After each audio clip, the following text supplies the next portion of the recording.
आणि वंचित बहुजन आघाडीचा कार्यकर्ता स्थानिक प्रश्नांच्या वरती झगडताना कायम आपल्याला बघायला मिळतो। ते सर्व प्रश्न घेऊन आजपर्यंत केलेलं काम घेऊन आपण लोकांच्यापर्यंत जातोय। आदरणीय बाळासाहेबांनी ज्या भूमिका वंचित बहुजन आघाडीच्या माध्यमातून महाराष्ट्रामध्ये घेतल्या, मग त्या वेगवेगळ्या समूहासाठी असतील, आरक्षणासंदर्भामध्ये असतील, शिक्षणाच्या हक्कासंदर्भामध्ये असतील, नोकरीच्या हक्कासंदर्भामध्ये असतील, या सर्व भूमिका घेऊन आम्ही लोकांच्यापर्यंत पोहोचतोय। आणि आम्हाला खात्री आहे की लोकांच्या हिताचं राजकारण करणारा हा एकमेव पक्ष आहे की ज्याच्यावरती लोकांचा आता विश्वास बसलेला आहे नाही। लोक पूर्णपणे त्या प्रस्तावित पक्षांच्या वरती नाराज आहेत आणि ती नाराजी 100% या निवडणुकीमध्ये आम्हाला दिसून येईल। वंचित बहुजन आघाडीकडे मोठ्या अपेक्षेने जनता बघते आणि आम्ही 100% त्यांच्या विश्वासास पात्र ठरतो। वंचित बहुजन आघाडीचे उमेदवार कुठल्याही सत्तेसाठी, कुठल्याही टेंडरसाठी, आर्थिक अर्थकारणासाठी निवडणूक लढवत नाही, तर सर्वसामान्यांचे प्रश्न सोडवण्यासाठी निवडणुकीच्या रिंगणामध्ये उतरलेले आहेत। आणि या अनुषंगाने सर्व जनतेला मला आवाहन करायचं आहे की यावेळी आपण वंचित बहुजन आघाडीच्या माध्यमातून आपली स्वतःची सत्ता स्थानिक स्वराज्य संस्थांमध्ये, जिल्हा परिषदेमध्ये, पंचायत समितीमध्ये आणूयात आणि आपले प्रश्न सोडवूयात। सोलापूर जिल्ह्यामध्ये सर्वच जिल्हा परिषद पंचायत समितीचे आमचे जे उमेदवार आहेत त्यांची आज बैठक बोलवण्यात आली। एकूणच आतापर्यंतच्या कामाचा आढावा आणि पुढच्या निवडणूक लढवण्यासंदर्भातली रणनीती हे ठरवण्यासाठी आजची बैठक होती। आदरणीय बाळासाहेबांनी ज्या सूचना देण्याची आम्हाला सांगण्यात आलं होतं त्या सूचना आम्ही उमेदवारांना दिलेल्या आहेत। मोठ्या ताकदीने वंचित बहुजन आघाडी सोलापूर जिल्ह्यामध्ये निवडणूक लढवते।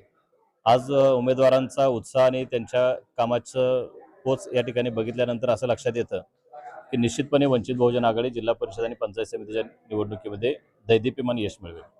अनेक ठिकाणी तुम्ही म्हणता या ठिकाणी वंचित बहुजन आघाडी घेतले, नगरपालिका असेल किंवा महानगरपालिकेमध्ये या ठिकाणी खातं ओपनिंग झाले, त्यांनी लढवत आहेत। मग सोलापूर जिल्ह्यातलं वातावरण कसं आहे, कशा पद्धतीने असणार आहे? सोलापूर जिल्ह्यामध्ये विशेष करून सोलापूर जिल्ह्यामध्ये पश्चिम महाराष्ट्रातील तळापर्यंत वंचित बहुजन आघाडीची बांधणी आहे आणि बाळासाहेबांना विश्वास आहे की या निवडणुकीमध्ये यश पक्षाला जे अपेक्षित आहे ते 100% मिळेल। ह्याचं कारण असं की ग्रामीण भागामध्ये वंचितची ताकद खूप मोठ्या प्रमाणामध्ये आहे।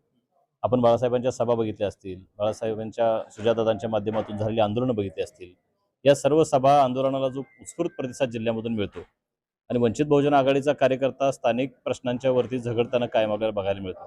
ते सर्व प्रश्न घेऊन आजपर्यंत केलेलं काम घेऊन आपण लोकांच्यापर्यंत जातोय।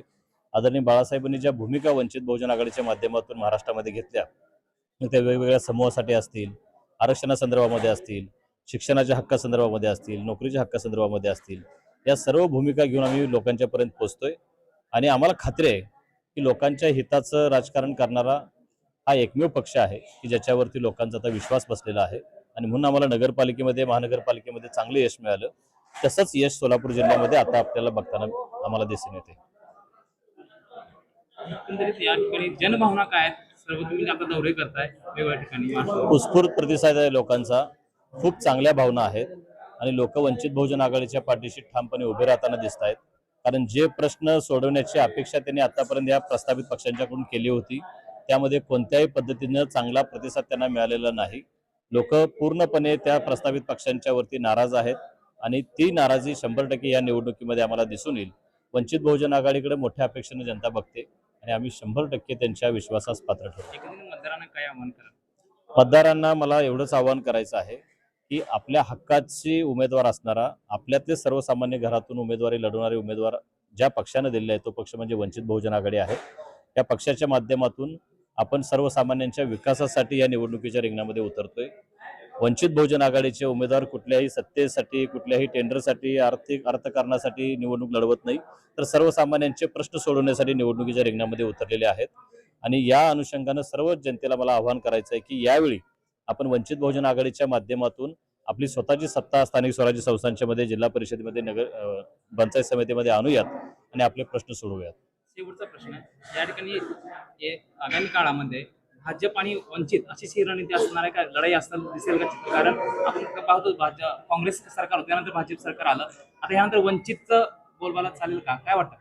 निश्चितपणे वंचितचा बोलबाला भविष्यामध्ये चांगला दिसून येईल।